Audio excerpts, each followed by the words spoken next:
ಪ್ರೀತಿಯುಳ್ಳ ದೇವಜನರೇ, ನಿಮ್ಮೆಲ್ಲರಿಗೂ ಯೇಸು ಕ್ರಿಸ್ತನ ಶ್ರೇಷ್ಠವಾದ ನಾಮದಲ್ಲಿ ವಂದನೆಗಳು. ಶಾಲೋಮ್, ನಿಮಗೆ ಸಮಾಧಾನವಾಗಲಿ. ಈ ದಿನ ದೇವರ ವಾಕ್ಯದ ಧ್ಯಾನಕ್ಕಾಗಿರುವಂಥ ವಿಷಯ, ದೇವರನ್ನು ನಿಮ್ಮೊಳಗೆ ಹುಡುಕಿರಿ. ಅದಕ್ಕೆ ಆಧಾರವಾಗಿ ಕೊಲೊಸ್ಸೆ ಬರೆದ ಪತ್ರಿಕೆ 1ನೇ ಅಧ್ಯಾಯ 27ನೇ ವಚನ. ಅನ್ಯ ಜನಗಳ ವಿಷಯವಾದ ಈ ಮರ್ಮದ ಮಹಿಮಾ ಅತಿಶಯವು ಎಷ್ಟೆಂಬುದನ್ನು ದೇವರು ತನ್ನ ಜನರಿಗೆ ತಿಳಿಸಲಿಕ್ಕೆ ಮನಸ್ಸು ಮಾಡಿಕೊಂಡನು. ಈ ಮರ್ಮವು ಏನೆಂದರೆ, ಕ್ರಿಸ್ತನು ನಿಮ್ಮಲ್ಲಿದ್ದು ಪ್ರಭಾವದ ನಿರೀಕ್ಷೆಗೆ ಆಧಾರಭೂತನಾಗಿರುವುದೇ. ಈ ದಿನಗಳಲ್ಲಿ ಜನರು ದೇವರನ್ನು ಪುಣ್ಯ ಸ್ಥಳಗಳಲ್ಲಿ ಹುಡುಕುತ್ತಾ ಇದ್ದಾರೆ. 4 ಗೋಡೆಗಳ ಮಧ್ಯದಲ್ಲಿ ಹುಡುಕುತ್ತಾ ಇದ್ದಾರೆ. ತಪ್ಪಾದ ಸ್ಥಳದಲ್ಲಿ ಹುಡುಕುವುದು ಮಾತ್ರವಲ್ಲ, ತಪ್ಪಾದ ಉದ್ದೇಶಗಳಿಗಾಗಿ ದೇವರನ್ನು ಹುಡುಕುತ್ತಿದ್ದಾರೆ.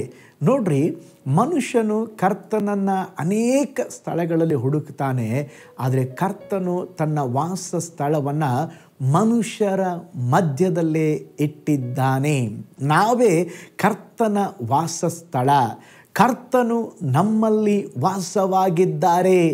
ಸತ್ಯವೇದ ಹೇಳುತ್ತದೆ, ಕೊಲೊಸ್ಸೆ ಪತ್ರಿಕೆ 1:28 ಈಗಾಗಲೇ ಓದಿದ್ದೇವೆ.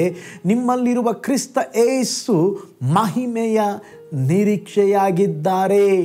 ನಮ್ಮಲ್ಲಿರುವಂಥ ಯೇಸು. ಹಾಗಾದರೆ ದೇವರು ಅಲ್ಲಿ ಇಲ್ಲಿ ಇಲ್ಲ, ನಮ್ಮಲ್ಲೇ ಇದ್ದಾರೆ. ಯೇಸುವನ್ನು ಅಲ್ಲಿ ಇಲ್ಲಿ ಹುಡುಕಬೇಡ್ರಿ, ನಿಮ್ಮಲ್ಲೇ ಇದ್ದಾರೆ.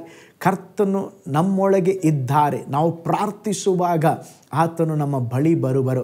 ಪೂರ್ಣ ಹೃದಯದಿಂದ ಹುಡುಕುವವರ ಮಧ್ಯದಲ್ಲಿ ಇದ್ದಾರೆ. ಒಂದು ನಡೆದ ಘಟನೆ ನನಗೆ ನೆನಪಿಗೆ ಬರುತ್ತದೆ. ಒಬ್ಬ ಬ್ಯಾಂಕಿನಿಂದ ಒಬ್ಬ ಶ್ರೀಮಂತನು ಹಣ ಪಡೆದುಕೊಳ್ಳುತ್ತಿರುವುದನ್ನು ಒಬ್ಬ ಕಳ್ಳನು ಗಮನಿಸಿದನು. ಆ ಶ್ರೀಮಂತನನ್ನೇ ಹಿಂಬಾಲಿಸಿದನು. ಆ ಶ್ರೀಮಂತನು ರೈಲನ್ನು ಹತ್ತಿದನು, ಕಳ್ಳನು ಅದೇ ರೈಲು ಬೋಗಿಯನ್ನು ಹತ್ತಿ ಕುಳಿತನು. ರಾತ್ರಿಯಾಗಲು ಶ್ರೀಮಂತನು ಚೆನ್ನಾಗಿ ನಿದ್ರೆ ಮಾಡಲು ಆರಂಭಿಸಿದನು. ಸಮಯ ನೋಡಿ ಕಳ್ಳನು ಶ್ರೀಮಂತನ ಬಳಿ ಇದ್ದ ಹಣವನ್ನು ಹುಡುಕಿದನು, ಆದರೆ ಅವನಿಗೆ ಸಿಗಲಿಲ್ಲ. ಆ ಶ್ರೀಮಂತನು ರೈಲಿನಿಂದ ಇಳಿದು ಹೋಗುವಾಗ ಕಳ್ಳನನ್ನು ನೋಡಿ, ನೀನು ಎಲ್ಲೆಲ್ಲೋ ನನ್ನ ಹಣವನ್ನು ಹುಡುಕುತ್ತಿದ್ದೆ, ಆದರೆ ನಾನು ಆ ಹಣವನ್ನು ನಿನ್ನ ತಲೆದಿಂಬಿನ ಕೆಳಗೆ ಬಚ್ಚಿಟ್ಟಿದ್ದೆನು. ನಿನ್ನ ಬಳಿ ಅದನ್ನು ಹುಡುಕುವುದಿಲ್ಲವೆಂಬುದಾಗಿ ನನಗೆ ಗೊತ್ತಿತ್ತೆಂಬುದಾಗಿ ಶ್ರೀಮಂತ ಹೇಳಿದನು. ನೋಡ್ರಿ, ಇಂದು ಸಹ ಅನೇಕರು ದೇವರನ್ನು ಹುಡುಕಿ ಪ್ರಪಂಚವೆಲ್ಲ ಅಲಿಯುತ್ತಾ ಇದ್ದಾರೆ. ಆದರೆ ತಮ್ಮೊಳಗೆ ದೇವರ ಸೃಷ್ಟಿ ಇರುವಾಗ, ದೇವರು ನಮ್ಮೊಳಗೆ ಇರುವಾಗ ದೇವರನ್ನು ಹುಡುಕುವುದಿಲ್ಲ. ನಿಮ್ಮ ಹೃದಯವೆಂಬ ಆಲಯದಲ್ಲಿ ಯೇಸು ಕ್ರಿಸ್ತನು ವಾಸವಾಗಿದ್ದಾರೆ. ಪ್ರಕಟಣೆ ಗ್ರಂಥ 3ನೇ ಅಧ್ಯಾಯ 20ನೇ ವಚನ ಹೇಳುತ್ತದೆ, ಈಗೋ ಬಾಗಿಲಲ್ಲಿ ನಿಂತುಕೊಂಡು ತಟ್ಟುತ್ತಾ ಇದ್ದೇನೆ. ಯಾವನಾದರೂ ನನ್ನ ಶಬ್ದವನ್ನು ಕೇಳಿ ಬಾಗಿಲನ್ನು ತೆರೆದರೆ ನಾನು ಒಳಗೆ ಬಂದು ಅವನ ಸಂಗಡ ಊಟ ಮಾಡುವೆನು, ಅವನು ನನ್ನ ಸಂಗಡ ಊಟ ಮಾಡುವನು. ಪ್ರೀತಿಯುಳ್ಳ ದೇವಜನರೇ, ಯೇಸುವನ್ನು ಅಲ್ಲಿ ಇಲ್ಲಿ ಹುಡುಕಬೇಡ್ರಿ, ನಿಮ್ಮಲ್ಲಿಯೇ ಇದ್ದಾರೆ. ನಿಮ್ಮಲ್ಲೇ ಹುಡುಕ್ರಿ. ಹಲ್ಲೆಲೂಯಾ. ನಿಮ್ಮೊಳಗೆ ಕರ್ತನನ್ನು ಹುಡುಕಿರಿ. ನಿಮ್ಮ ಅಂತರಂಗವನ್ನು ನೋಡುವ ದೇವರು ನಿಮಗೆ ಬಹಿರಂಗವಾಗಿ ನಿಮಗೆ ಉತ್ತರ ಕೊಡುವರು. ಒಂದು ನಿಮಿಷ ಕಣ್ಗಳನ್ನು ಮುಚ್ಚಿ, ಸ್ವಾಮಿ, ನಿಮ್ಮನ್ನು ನಾನು ಎಲ್ಲೆಲ್ಲೋ ಹುಡುಕಿದೆ, ಆದರೆ ನೀವು ನಮ್ಮಲ್ಲಿ ಇದ್ದೀರೆಂಬುದಾಗಿ ನಾನು ಮರೆತು ಬಿಟ್ಟೆ.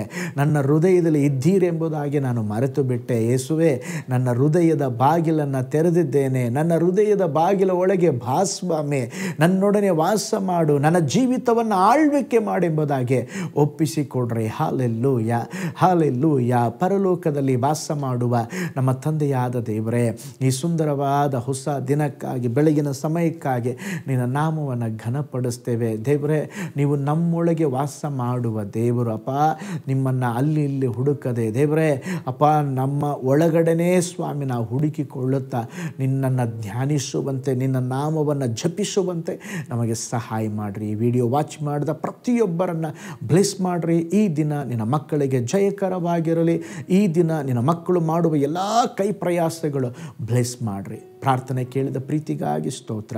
ಯೇಸುವಿನ ಹೆಸರಿನಲ್ಲಿ ತಂದೆಯೇ, ಆಮೇನ್, ಆಮೇನ್. Price lord. ಹಾಗಾದರೆ ಕರ್ತನು ನಿಮ್ಮೊಳಗೆ ವಾಸ ಮಾಡ್ತಾ ಇದ್ದಾರೆ, ಕರ್ತನು ನಿಮ್ಮೊಳಗಡೆ ಇದ್ದಾರೆ.